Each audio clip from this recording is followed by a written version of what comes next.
Daniel, muchas gracias por recibirnos aquí en tus oficinas. Para mí es un gran gusto presentar a mi amigo Daniel Cerón, que la historia viene de casi 20 años atrás, en donde por circunstancias de la vida cambió mi vida en lo que es el ronquido y la apnea del sueño. Ahorita hablarás tú sobre esto, pero yo tengo, pues sí, casi 20 años utilizando el CPAP. Creo que es un tema interesante del que vamos a estar hablando el día de hoy. ¿Qué tal, Lorenzo?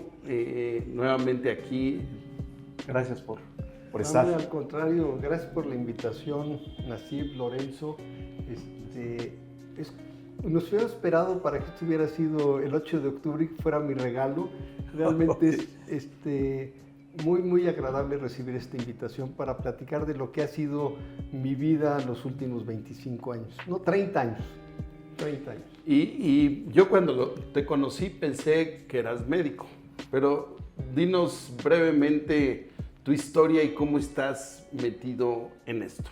Bueno, soy ingeniero en electrónica y no soy médico porque mi papá nunca estimuló a que yo estudiara medicina. Yo soy hijo de médico, apasionado con la salud, y encontré que había un nicho muy interesante que era la tecnología en conjunto con el médico para poder ser el intermediario entre la tecnología, el médico y el paciente.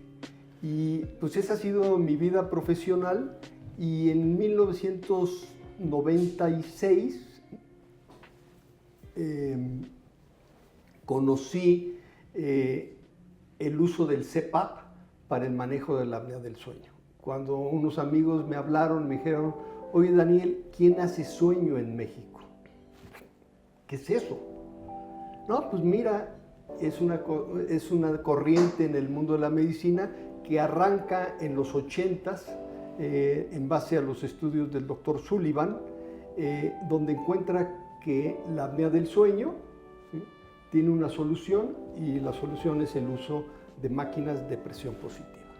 Y ahí comenzó esa historia. Hay algo que es muy interesante. Antes de que sigas, ¿tú roncas? Sí. ¿Y tienes algún tratamiento al respecto? Sí, hago que es una de las alternativas, llevar fisioterapia, fisioestimulación, que es muy importante. En algún momento he utilizado el CPAP y la verdad es que es algo que, como tú dijiste bien, cambia la vida. A ver, ¿por qué elegimos este tema? Porque sin duda antes se catalogaba como un síndrome, hoy en día se ha determinado como una enfermedad. Entonces, esta enfermedad es una de las más comunes que tenemos, y sobre todo porque se ve la alteración del sueño. Y nosotros, por ejemplo, la Organización Mundial de la Salud detecta 88 alteraciones del sueño. Y ahora sí que decimos, ¿en cuál estamos nosotros? Una roncopatía, problemas de insomnio, problemas de esto, neurológicos, esto, lo otro. Entonces, la apnea del sueño hoy en día es un elemento muy importante de lo que tú mencionaste, Nasib, calidad de vida. La calidad de vida, sin duda, es para mejorarla. Y nosotros, la gente que estamos dentro del sector salud, de la medicina, pues podemos ayudar al paciente en eso. ¿Y cómo ayudarnos? De la tecnología. Y es por eso que Nasib acertadamente quiso hacer este programa, este capítulo referente a cómo tratar esa apnea del sueño. Entonces, una de las alternativas para el manejo, porque la apnea del sueño sí se puede curar, pero existen varias alternativas y de eso hablaremos más adelante. Pero en este caso nos enfocaremos a lo que es el estudio o el uso del CPAP. ¿Qué es CPAP? ¿Qué significa CPAP? Ok. CPAP viene del inglés Continuous Positive Airway Pressure, presión positiva en la vía aérea, ¿sí? Entonces, es importante que nos quede claro que hablamos de la apnea porque fue el genérico que se fue posicionando y se convierte en el común denominador, ¿sí? Pero en realidad el punto que atacamos con el CPAP es el trastorno respiratorio durante el sueño, que puede ser apnea, que puede ser hipoapnea, que puede ser aumento de resistencia de la vía aérea superior. O sea, son muchas las patologías que se van a encontrar alrededor del trastorno respiratorio durante el sueño, ¿sí? Y esos son los que vamos a tratar con la presión positiva. Este concepto de presión positiva nace de la tecnología que se utilizaba o que se utiliza para ventilar al recién nacido. Los bebitos recién nacidos que tienen un problema respiratorio se intuban, pero el tubo endotraqueal que se maneja con el recién nacido no es como el que manejamos con el adulto, ¿sí? ¿Por qué? Porque esa tráquea está incipiente, no la podemos sellar como cerramos la del adulto. Entonces, esa tráquea nos va a generar fugas. Entonces, por eso utilizamos una tecnología de flujo continuo para garantizar presiones y poder hacer el apoyo respiratorio del recién nacido. Entonces, ese concepto fue el que se utilizó para poder hacer una cosa que se llama ventilación no invasiva. Si el CPAP es ventilación o no, dejémoslo simplemente como que estamos apoyando el proceso respiratorio. Daniel, el objeto de estos podcasts, que va muy enfocado sobre todo al ortodoncista, habrá gente, público en general que lo escuche, pero ¿qué conciencia hay en México sobre este problema del sueño, de la apnea?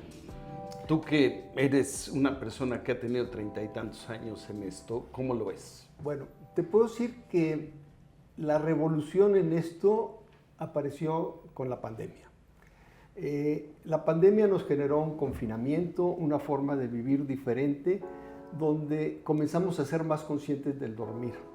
Y si dormíamos bien y si no dormíamos bien, y si hacíamos ruido al dormir o no hacíamos ruido al dormir, y si teníamos orden en nuestros horarios de dormir, porque ya no nos salíamos de la casa, teníamos que estar en la casa, teníamos que poner una serie de orden en las cosas, y ahí como que comenzó a haber mucho más conciencia en qué pasaba en ese periodo del dormir, ¿sí? Y por otro lado, lo que aprendimos en términos del sistema inmunológico es que era lo que nos iba a proteger a la situación que enfrentamos en la pandemia, pues encontramos que los 3 pilares para mantener un sistema inmunológico en buenas condiciones era dormir, alimentación y ejercicio. Entonces el dormir tomó se fue un disparo impresionante y la gente comenzó a tomar más conciencia de ello, a decir, oye, roncas, ve qué solución podemos tener, ¿no? Obviamente el mayor problema durante el confinamiento seguramente fue el insomnio, que es la patología más frecuente durante el sueño, pero esa es multifacética, o sea, todos pasamos por periodos de insomnio a lo largo de la vida, o incluso del año, sea un bebito o sea un anciano, o sea, todos tenemos insomnio. Sin embargo, el trastorno respiratorio durante el sueño está un poquito más restringido, pero el volumen de pacientes que lo tienen es grandísimo, ¿sí? Y yo diría no irnos hasta decir tienes apnea o no tienes apnea. ¿Tienes o no tienes una buena calidad de sueño? ¿Cómo puedo saber si tengo o no tengo una buena calidad de sueño? Hay indicadores, ¿sí? El indicador más importante es la somnolencia diurna o la apatía, ¿sí? Que se va mezclando con otras cosas, ¿no? Entonces, sí, yo creo que la pandemia hizo que fuéramos más conscientes de esto.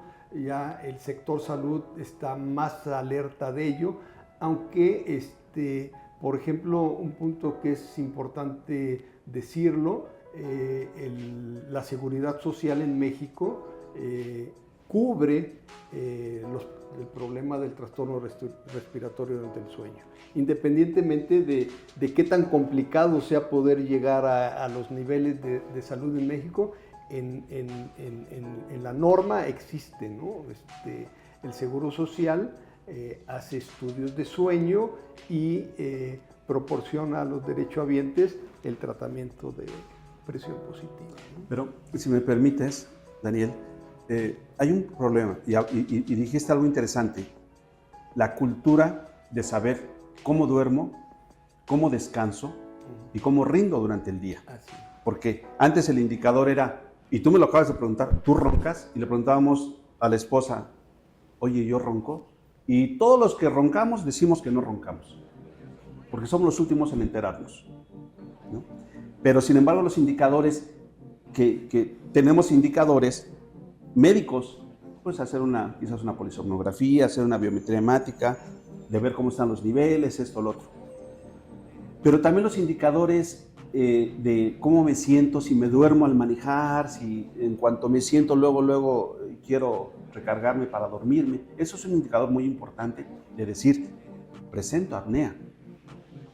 Y hay personas o pacientes que roncan, pero pueden sí o no tener apnea. Entonces, debemos ser muy precisos en la forma de diagnosticar un paciente con apnea. Y lamentablemente hablaste del sector salud. Y el sector salud, hoy en México, hoy por hoy, no tiene la interrelación con otros especialistas. Todavía el médico de hospital de primer orden, de nivel 1, le cuesta trabajo referir al paciente al neurólogo, al neumólogo, al ortodoncista, porque le cuesta trabajo detectar estos problemas. Sabemos que tanto en la niñez como en la edad adulta existe la apnea. ¿Y cómo hacer para detectar estos pacientes? Para proporcionarles, obviamente, como consecuencia, una mejor calidad de vida. Claro. Yo creo que el primer punto, obviamente, es la difusión de las consecuencias de de un trastorno respiratorio durante el sueño para el médico de primer contacto, es decir, el médico familiar. El médico familiar debe estar muy alerta de ello, y es quien debe de prescribir el hacer un estudio cardiorrespiratorio durante el sueño. Cuando tú llegas a la consulta, utilicemos el sector salud como punto de referencia. Cuando tú llegas a la consulta en el sector salud, pues lo primero que hacen es subirte a la báscula. ¿Por qué? Porque tenemos que tener un punto de referencia de la última vez que te vi, al día que te veo hoy, cómo ha cambiado tu peso. O sea, aunque yo te vea que estás gordo, que estás flaco, te tengo que pesar. Igual en la condición del sueño. No estoy diciendo que tengamos que hacer la valoración de sueño cada vez, pero sí lo tenemos que hacer alguna vez. Entonces, hoy en día los estudios de sueño siguen siendo, de acuerdo a la Academia Americana de Medicina del Sueño, sigue habiendo 4 niveles de estudio de sueño. El nivel de estudio 1, que es la polisomnografía, donde el paciente tiene que ir a un centro donde va a dormir con una serie de electrodos para ver la actividad cerebral y ver que su arquitectura de sueño corresponda a lo que debe de ser, las diferentes etapas del sueño, y en conjunto con ello hacemos el registro cardiorrespiratorio. En el particular del registro cardiorrespiratorio, que es el que tiene mayor impacto en la condición de salud del paciente y está más disperso, ese estudio cardiorrespiratorio es un estudio que se puede hacer en forma ambulatoria.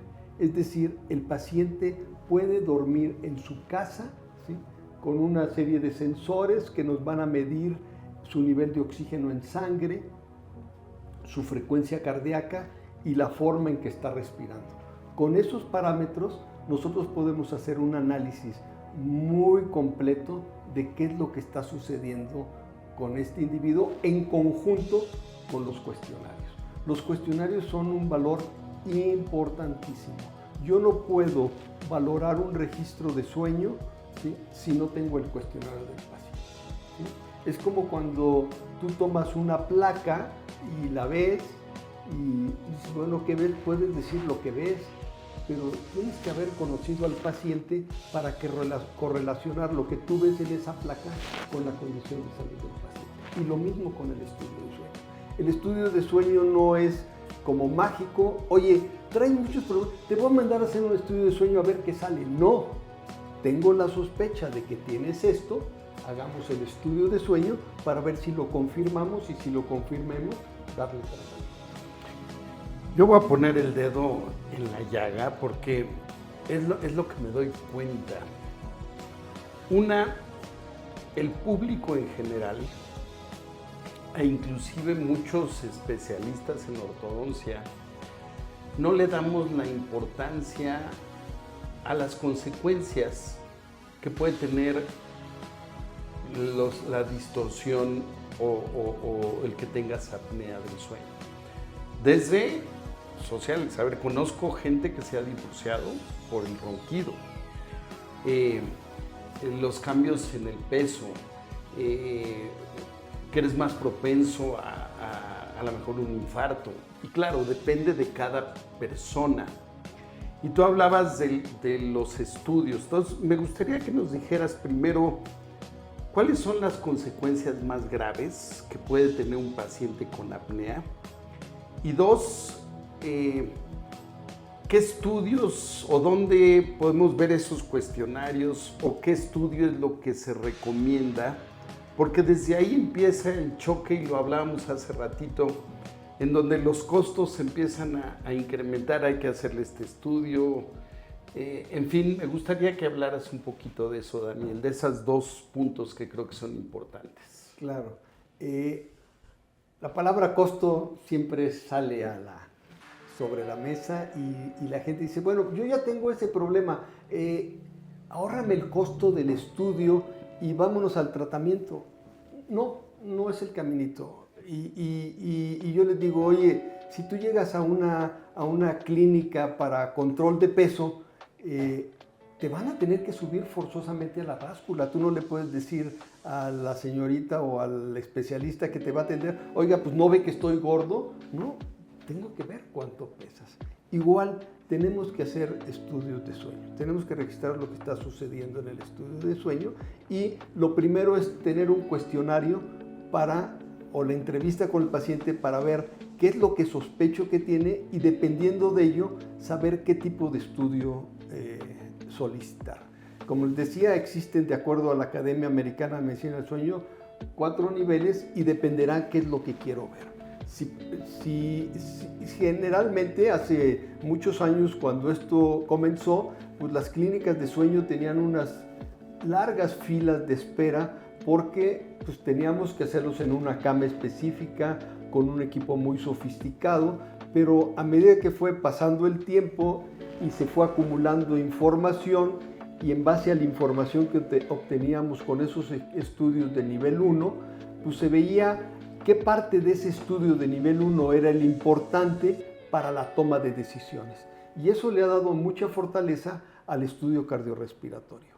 Hoy en día el registro cardiorrespiratorio, ¿sí?, lo podemos encontrar a precios sumamente accesibles y con una disponibilidad prácticamente inmediata. No tengo que irme a registrar a una lista de espera larguísima, ¿no? O sea, prácticamente yo puedo hablar y decir, oye, quiero que me hagas mi estudio de sueño hoy en la noche porque estoy disponible hoy en la noche, y prácticamente en la Ciudad de México puedes encontrar esa oferta sin mayor problema. Yo en lo particular estoy trabajando fuerte con diferentes grupos para poder tener este tipo de diagnóstico disponible en prácticamente todas las ciudades de más de 20,000 habitantes. Debe de ser una herramienta casi como una prueba de sangre, ¿no? Sí, sin duda la polisomnografía es el gold estándar. Es el estándar. Pero también nosotros como ortodoncistas tenemos auxiliares de diagnóstico muy importantes. Tenemos las radiografías, tenemos la tomografía, la inspección clínica, revisar los puntos craniométricos y ver cómo se encuentra la vía aérea superior, desde luego la nasofaringe, orofaringe e hipofaringe, y esos son pistas que nos ayudan a decir, a ver, aquí esta vía aérea está muy estrecha y inmediatamente hacemos un diagnóstico presuntivo. Este paciente, junto con el diagnóstico, con el cuestionario, podemos determinar si tiene apnea. Lo vamos a confirmar seguramente con la polisomnografía. Yo no sé tú qué opines. Tenemos la poligrafía, que es un estudio muy simple, pero la polisomnografía es muy, muy asertiva en el diagnóstico. Entonces, sí ser cuidadosos, no sé qué recomendación tú nos puedes hacer, ser cuidadosos del lugar en donde se hacen estos estudios, porque depende mucho también dónde vivo, dónde es mi parte laboral, si vivo cerca del mar, o si vivo en la montaña, o si vivo en la Ciudad de México. Estamos a 2.200 metros sobre el nivel del mar, ¿no? ¿Tú qué opinas de eso? Ok, tú acabas de decir una cosa bien importante, la poligrafía y la polisomnografía. La poligrafía ya me está hablando de varios canales, ¿sí? Y la polisomnografía. La diferencia entre la polisomnografía y la poligrafía cardiorrespiratoria es que la polisomnografía me va a dar arquitectura de sueño. Pero si yo hago una poligrafía, ¿sí? Voy a tener la información del patrón respiratorio del paciente. Si lo que yo estoy buscando es el trastorno respiratorio del paciente, la poligrafía va a ser mi herramienta a elección. Obviamente la polisomnografía es superior, más asertiva, pues lo asertivo va a ser en base a lo que estoy buscando y si la herramienta que tomo es la adecuada. Si yo tengo un individuo con una tosecita, pues le voy a hacer una placa de tórax, no le voy a hacer una resonancia magnética. Oye, con la resonancia magnética voy a ver más cosas, sí, pero la placa de tórax me va a decir lo que estoy buscando, ¿sí? Entonces, tenemos que tener bien claro qué es lo que estamos buscando. Esas valoraciones que tú mencionas en imagenología, ¿sí? Me dicen lo que está sucediendo si la vía aérea es estrecha. Me puede decir que hay un gran riesgo de que tenga aumento de resistencia de la vía aérea superior, pero no necesariamente si hay apnea o no hay apnea. Pero la resistencia de la vía aérea superior debe de ser razón más que suficiente para quizás dar un tratamiento en caso de que este individuo tenga un problema de somnolencia diurna. Si no lo tiene, bueno, este individuo se ha adaptado a esa vía aérea y no genera ninguna consecuencia en sus condiciones de salud. O sea, no quiere decir que anatómicamente yo vea un cuello grueso o vea un paciente gordo y yo diga tiene apnea, ¿no? La apnea no es un problema del sobrepeso, más bien la apnea puede generar sobrepeso, pero el sobrepeso no necesariamente la apnea. Porque hay personas delgadas que sufren de apnea, ¿no? Y hay obesos que no tienen apnea. Que no tienen apnea. ¿Sí? Pueden tener alguna otra patología respiratoria por cuestiones anatómicas, pero por eso tenemos que diferenciarlo y por eso te digo que la palabra apnea, y está muy bien que se mantenga ese punto para que haya una adecuada difusión y haya alertamientos en ello, porque el trastorno respiratorio, llámese apnea, llámese aumento de resistencia de la vía aérea superior, nos va a generar muchas consecuencias de salud. Daniel, el tema de hoy, el enfoque de hoy, pues es el CPAP. Es el CPAP, claro. Y no es porque te interrumpa, pero qué bueno que estamos hablando de estos antecedentes porque lo desconocemos muchos. A lo mejor yo estoy un poquito más familiarizado porque lo vivo y lo utilizo. Pero te quería pedir un favor. Uno es el cuestionario. ¿Habrá alguna forma que tú nos puedas ayudar con ese cuestionario para que los ortodoncistas lo tengamos en los consultorios? Al final, no sé si nos permitas dejar tus datos. Claro, el cuestionario lo tenemos en mi página y en las páginas de mucha gente. O sea, si tú tomas www.tengoapnea.com, vas a entrar a mi página y ahí lo primero que vas a encontrar es el cuestionario. Perfecto.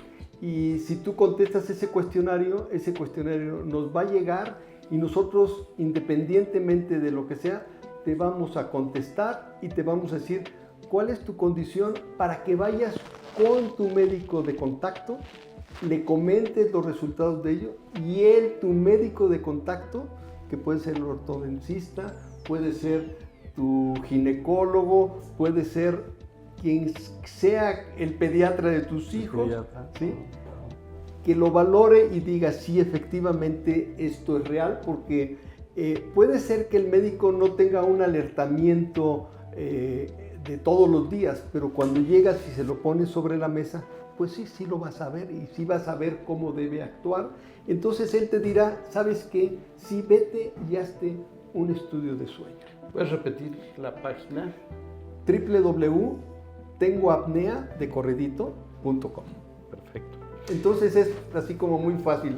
Por eso decía, dejemos la palabra apnea como válida, aunque no necesariamente debo tener apnea. No, muchas otras cosas hay. Hoy en redes sociales escuchamos muchas cosas y tu teléfono te escucha y es lo que va a salir ahí en la publicidad. Y a veces creo yo que es publicidad errónea. Y hablando particularmente del CPAP, hay quienes lo amamos. En mi caso, yo si me echo una pestañita, una siestecita, prefiero hacerlo con el CPAP. Pero hay gente que no se adapta al CPAP y ahorita nos gustaría que nos explicaras qué tipos de CPAP hay. ¿Le sirve a todas las personas un CPAP? La presión del aire. Pero de repente ves en internet, y cada vez lo veo más, estos aparatitos chiquititos y que supuestamente eso te dan una solución. O los cuellos que te levantan el cuello y que creo que es una información errónea, porque todos queremos lo rápido y lo fácil. Entonces, pues sí nos gustaría que hablaras directamente del CPAP y esto que te estoy comentando. O estos propulsores mandibulares, ¿no? Que comentábamos hace rato. Yo en lo personal, dicen así, yo con el CPAP me cambió la vida. Y sí, verdaderamente es una alternativa del manejo de la apnea. Y entre esas alternativas mencionas estos expansores nasales que son casi los bajas del gabinete y se los das a cualquier persona, o estos propulsores mandibulares. Hay que tener mucho cuidado con cuál es el tratamiento, porque en algunas ocasiones se hace tratamiento antes de hacer un diagnóstico, y lo cual es erróneo. Claro. Entonces, en esta área estamos participando todos en la apnea. El pediatra, el médico familiar, el ortodoncista y los mismos profesores de clase, que están los niños y se están durmiendo los niños. Ellos tienen que ser unas referidores o diagnosticadores, prediagnosticadores, por eso se llama diagnóstico presuntivo. Y que de repente el profesor regaña o castiga al alumno porque se está quedando dormido.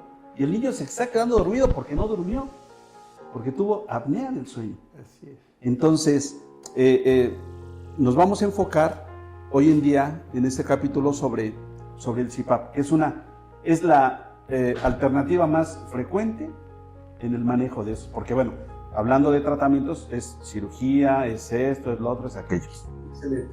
¿No? Perfecto. Vamos a toda la caballería del CPAP. Okay. Y qué es lo que hace el CPAP y qué es lo que va a pasar y quién puede prescribir un CPAP. ¿Sí? Entonces, uno, el diagnóstico. ¿Sí? El diagnóstico es importante para saber que efectivamente estoy tratando una patología respiratoria durante el sueño que tiene tales características, para que cuando yo ponga el CPAP valore si con el uso del CPAP estoy logrando modificar esas condiciones. ¿Sí? La información en internet es positiva y negativa. Tenemos que saber leer el internet. Así es. ¿Sí? La magia del marketing hace todo. Y esto que mencionaban de una cosita que se pone aquí en la nariz, es el resultado de un genio del marketing que invirtió una cantidad de dinero importante en que lo entrevistaran en los principales programas en Estados Unidos. Y este amigo lo que hizo fue platicar con los usuarios de CPAP y capturó todas las cosas que les gustaría que pasaran a los usuarios de CPAP y llegó a la conclusión de que esa taponcito aquí en la nariz funcionaba, y él dijo que él ya tenía la tecnología para hacerlo, que tenía todo listo, que le faltaba simplemente obtener los documentos de la FDA, pero ya tenía todo listo. Entonces hizo una campaña para recaudar fondos donde él no obtenía ningún compromiso. Él te decía: si tú aportas lo que tú aportes para mi proyecto, cuando mi proyecto se dé a la luz, yo te voy a retribuir lo que aportaste en equipo para tu manejo de la apnea. ¿Por qué? Porque teóricamente el equipo de él era un equipo desechable, ¿sí? Que lo usabas, se le acababa la batería, no había forma de cambiarle la batería, como las camaritas Polaroid desechables, porque él decía que venía de Polaroid. Entonces, en todo ese mundo de marketing, él sacó este producto y recabó millones de dólares sin haber estafado a nadie. ¿Por qué? Porque el tipo le dijo: cuando mi producto se dé, yo te lo voy a retribuir, si no se da, no se da. En ese proceso, pues algunas otras gentes dijeron: oye, yo puedo reproducir en plástico eso mismo que tú dices. Y entonces comenzaron a aparecer en internet ofertas para comprar eso. Y paso seguido, alguien dijo: no, pero esto nada más es un taponcito. Y dijo: bueno, metámosles unos motorcitos para que la gente crea que está haciendo. Bueno, es una gran mentira, no funciona. Sin embargo, hay una muy pequeña población que, si lo que tiene es un problema de válvulas nasales que se les cierran, ¿sí? Pues le pones esta piececita que las abre, pues le funciona. A esa población le funciona. Claro, que serían los que tienen una apnea ligera. No necesariamente que tengan apnea, simplemente hacen ruido al respirar porque la valvulita como que papalotea. Okay. Y entonces a estos les funciona. Y por eso una hiperventilación, mejora la ventilación. Es como las banditas que se ponen pero eso no es para el trastorno respiratorio. Son cosas que alivian, pero no solucionan. Okay.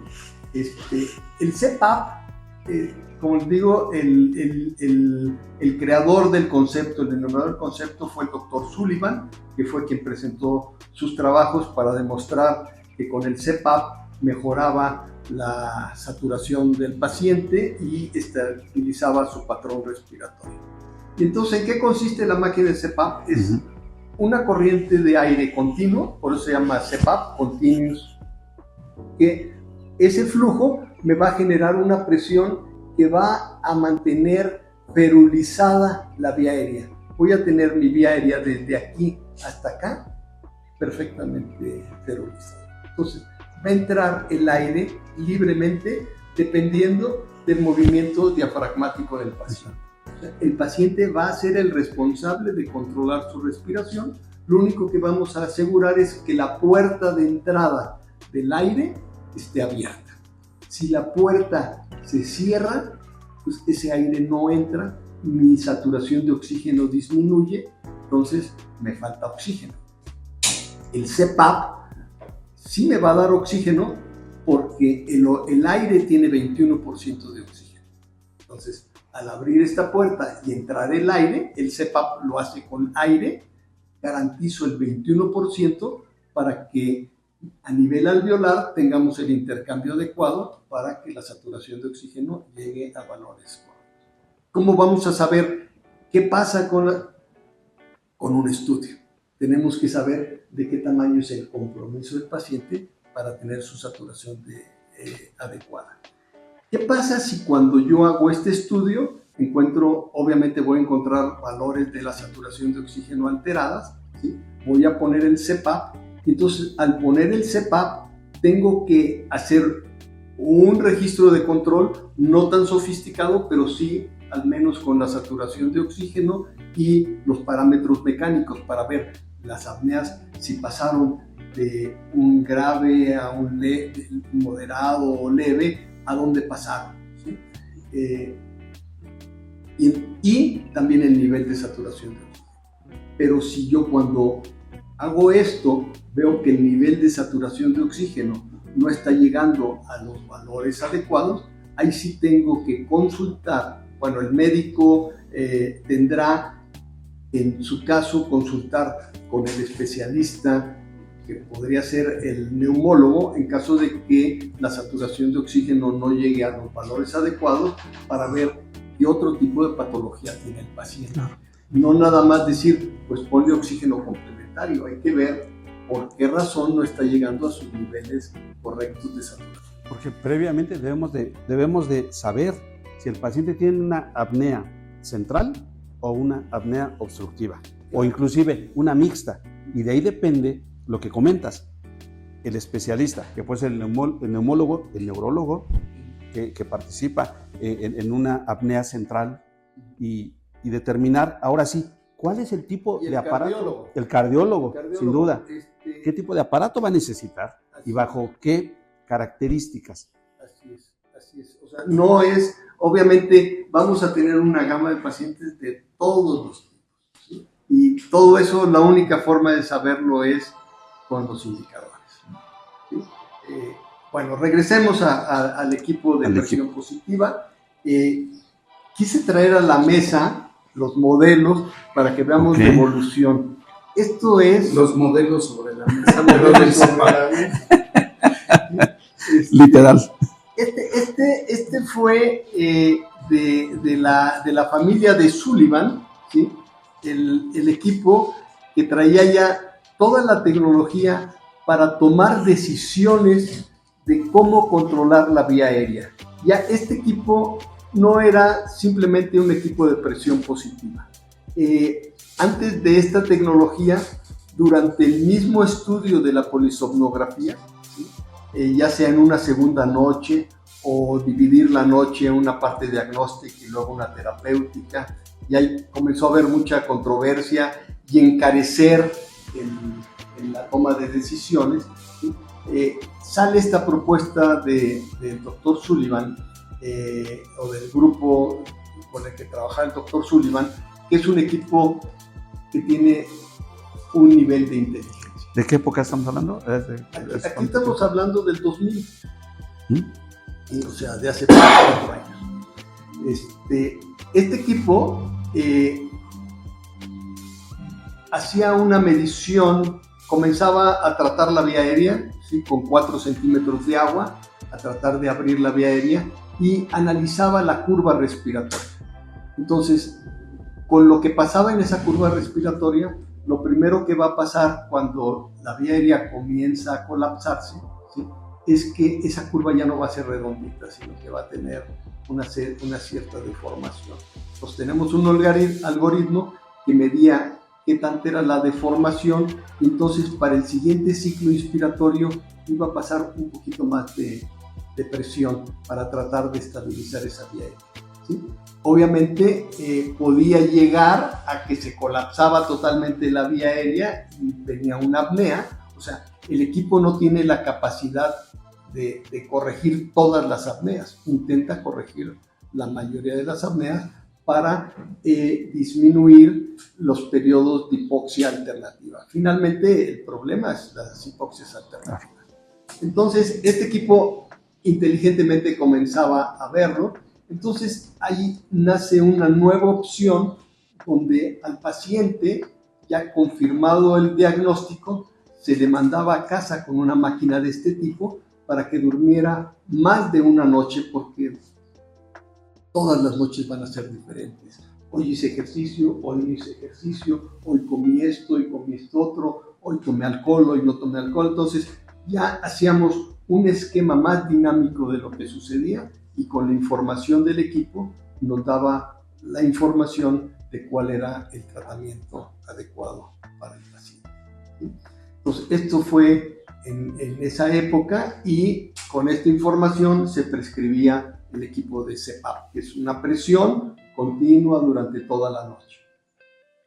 La tecnología fue poniéndose más a modo, y hoy existen equipos de estas características para el uso diario, ¿sí? Es este equipo, ¿sí? Hay una gran diferencia. Este equipo simplemente pasaba aire ambiente, ¿sí? Y después aprendimos que había que darle una ayudadita a la nariz, porque estábamos pasando un poquito de más aire del que regularmente entra por esa nariz. Entonces había que ayudarle a bajar su trabajo. Entonces pusimos sistemas de humedad, ¿sí? Con un sistema térmico aquí abajo. Entonces el aire primero pasa por una cámara de agua, ¿sí? Esa cámara de agua, controlada con un microprocesador, mide la humedad ambiental, ¿sí? Y compensa para tratar de manejar una humedad un poquito más alta y bajar el trabajo de la nariz. Perdón que te interrumpa. También este aparato tiene mediciones que tú lo puedes bajar a tu computadora y estar viendo, ¿verdad? Así es. Este equipo tiene aquí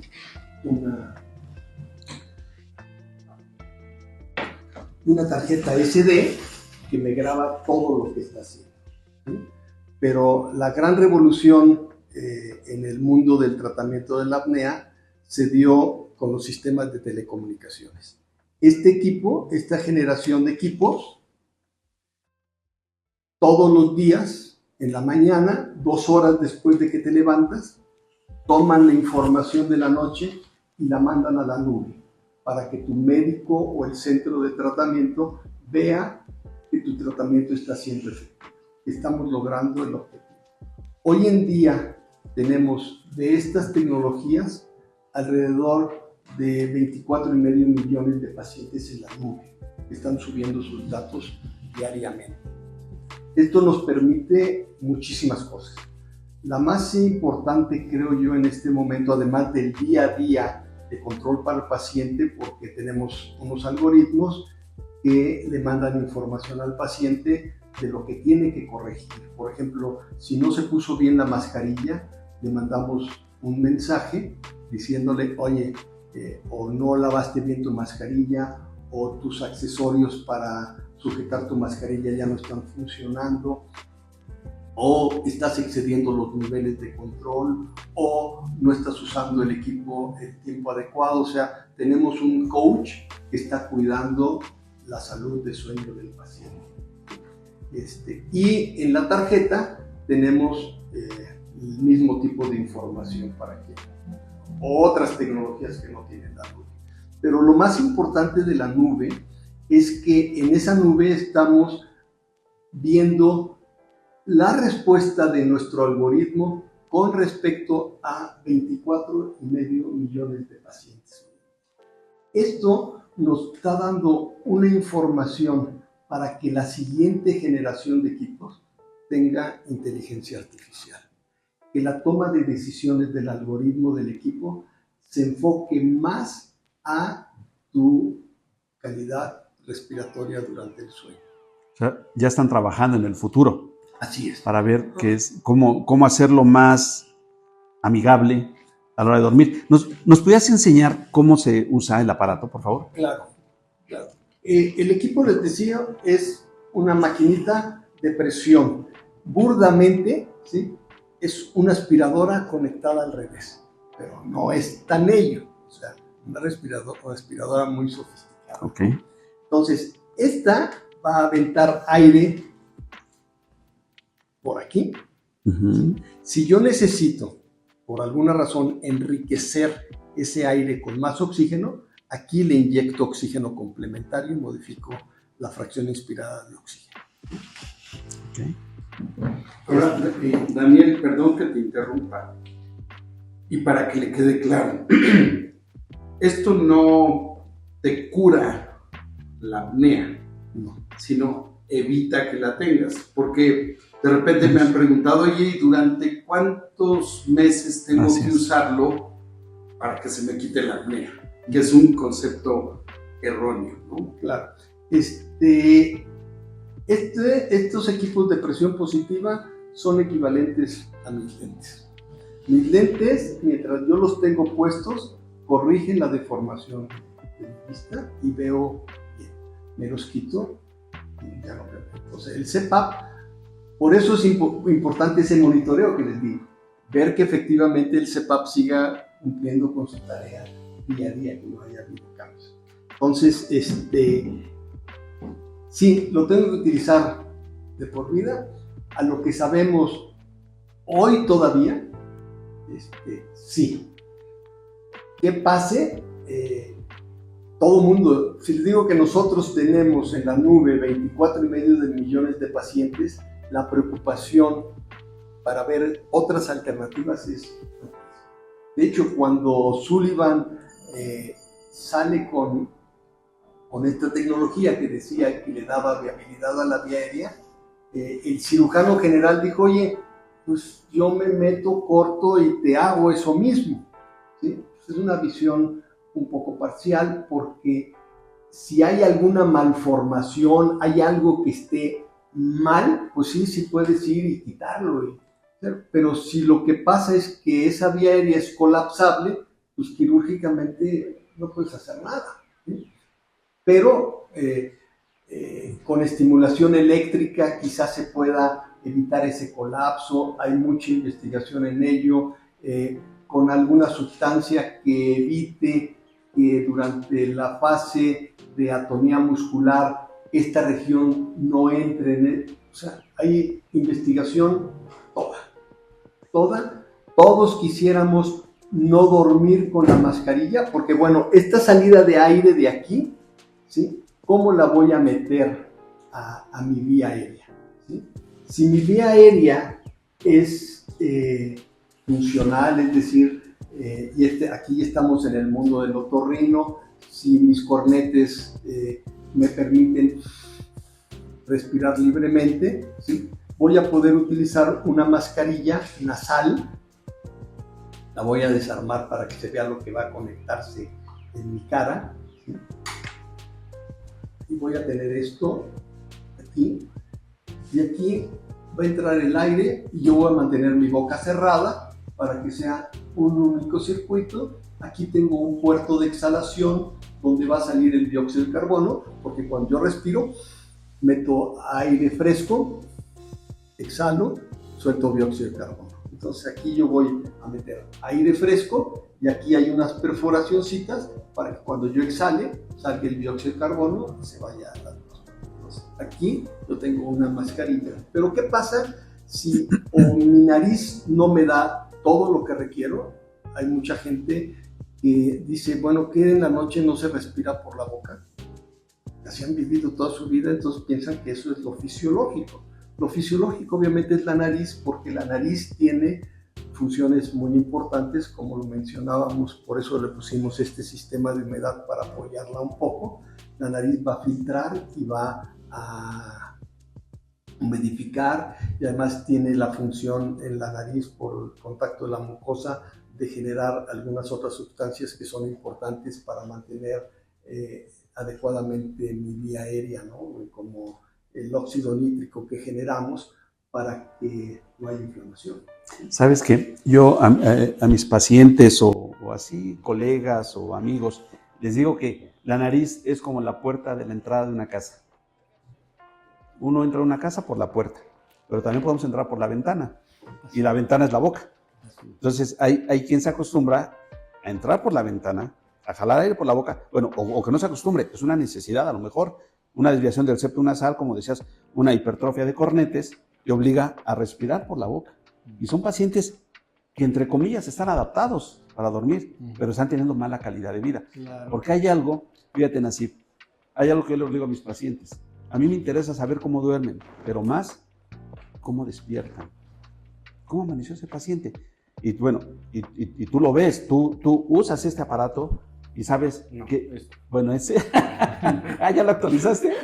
Okay. Bueno, usas tu aparato y despiertas de una forma tan diferente cuando duermes con tu CPAP a cuando no duermes con él. Entonces es importante saber, sí, cómo duermen, pero más, cómo despiertan. ¿Y cómo pasa tu día? Porque de ahí viene la repercusión de cómo va a ser su día el paciente, ¿no? Y no solo eso, la relación con tu familia.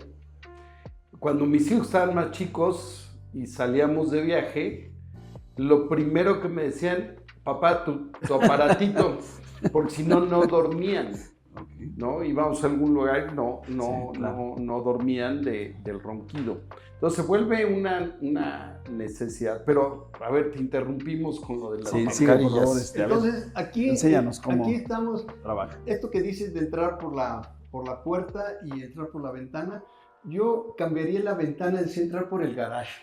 Ok, por el garage. Porque entras por una cavidad más grande, pero no la adecuada para recibir a los niños. Así es. ¿Sí? Así Ok, es. entonces, así entramos por la nariz y tenemos esta otra opción más light, porque hay gente que su piel se marca y no le gusta amanecer con marcas en la cara.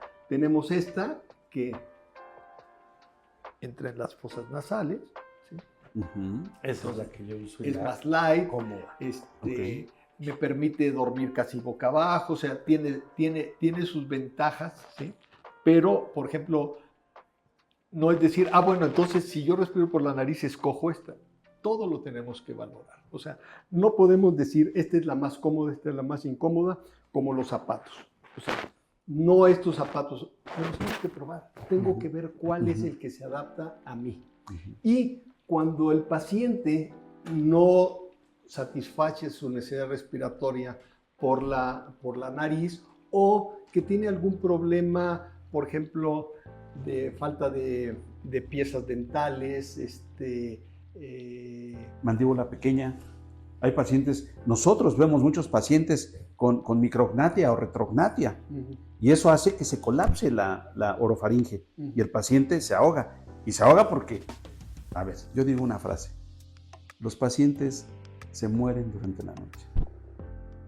Se están muriendo en la noche. Y esos pacientes que tienen la mandíbula atrás son pacientes que para nosotros, cuando llegan a consulta, van entrando y uno dice, es quirúrgico. No hay de otra. Y como dices bien, así, utilizan el CPAP para sobrevivir, pero no para curar. Entonces, nosotros como ortodoncistas, el paciente que es quirúrgico hay que llevarlo a cirugía. Claro. Si no, se va a condenar a sufrir todas las noches. Lo acabas de decir muy claro. Acabas de decir exactamente el punto donde la cirugía es la opción.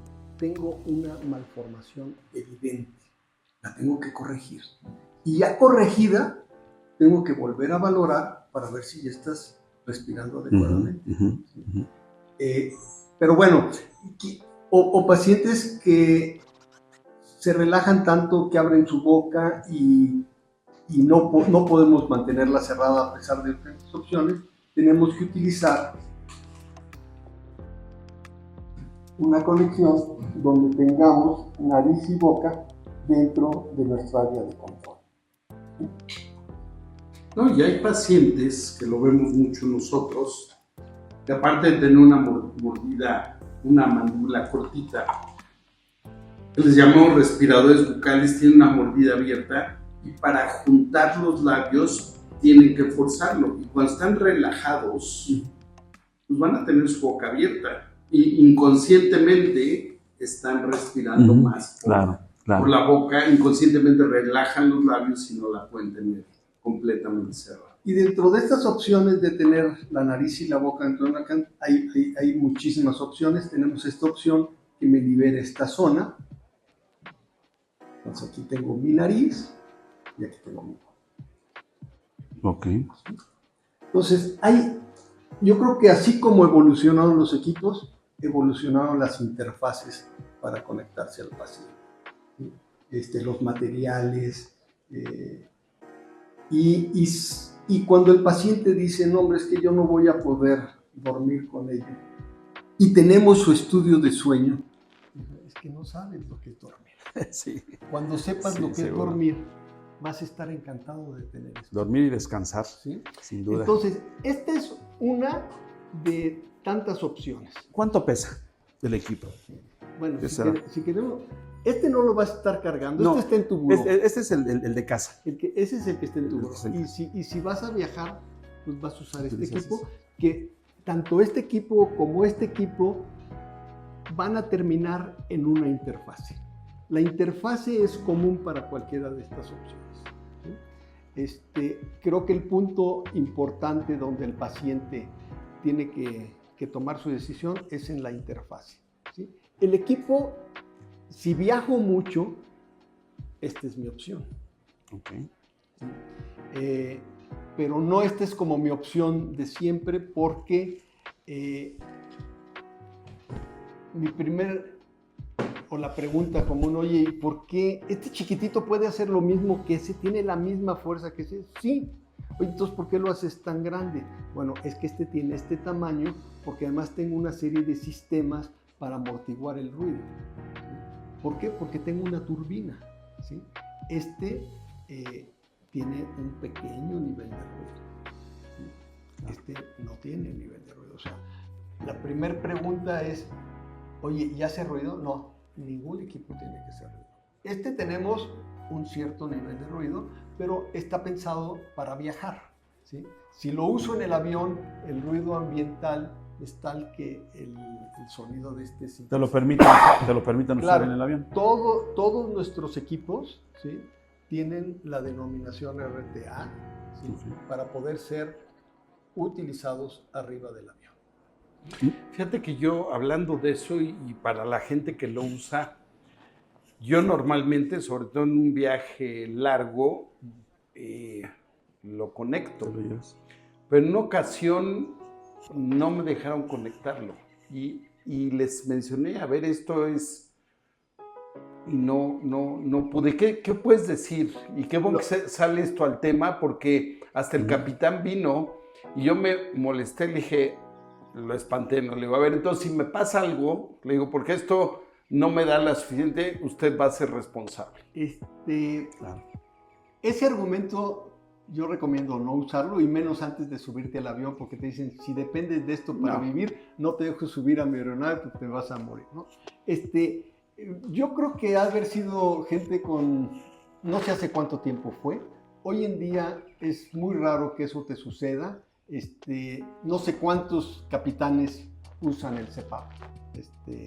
Y bueno, lo más fácil es que el equipo tiene las siglas RTA, ¿sí? No necesitamos que llevar una hoja de prescripción médica ni nada. No. O sea, con esta categoría perfectamente es justificable de decir, lo puedo usar porque... Es como tu computadora. Oye, la batería, no tiene batería. Me conecto al tomacorrientes en el avión, ¿sí? Yo creo que era parte de la historia que no se sabía mucho. Otra cosa que yo en algún momento hice y que recomiendas, echarle aceitito al agua con eucalipto, que se siente delicioso, pero ¿qué consecuencias puede tener ese aceitito cuando le eches unas gotitas a esa agua? O la menta que se la echan ahí encima. Oye, es todo lo que... Quítate las gotitas y déjalo en una microgota. Porque toma en cuenta que no es un aromatizador. El aromatizador va a aromatizar todo esto. Esto va directamente aquí. Entonces tú puedes poner lo que tú quieras poner ahí, no pasa nada, lo estás respirando, ¿sí? Y está pasando por tu nariz y ahí se va a retener lo que no tenga que pasar. Pero te recomiendo que sea microgotita y reforzar tu sistema de limpieza. Aditamento, este aparato, ¿se fabrica en México o es de importación? Me encantaría que se fabricara en México. Hace muchos años, en 1990, trabajé con el Instituto Nacional de Enfermedades Respiratorias y convencí a las autoridades del instituto de que abriéramos el Departamento de Ingeniería Biomédica. Y existe el Departamento de Ingeniería Biomédica, ya tiene, en el 90 fue que lo iniciamos, así es que ya tiene sus años. Y uno de mis objetivos es que se desarrollara tecnología, particularmente en el área respiratoria. El doctor Rogelio Pérez Padilla también estaba interesado en que lo hiciéramos, pero pues no se ha logrado. Pero pues, algún día se logrará. Pero ustedes lo tienen, ustedes sí, lo comercializan. Nosotros comercializamos la familia de los equipos de ResMed, que traen la trayectoria del doctor Sullivan.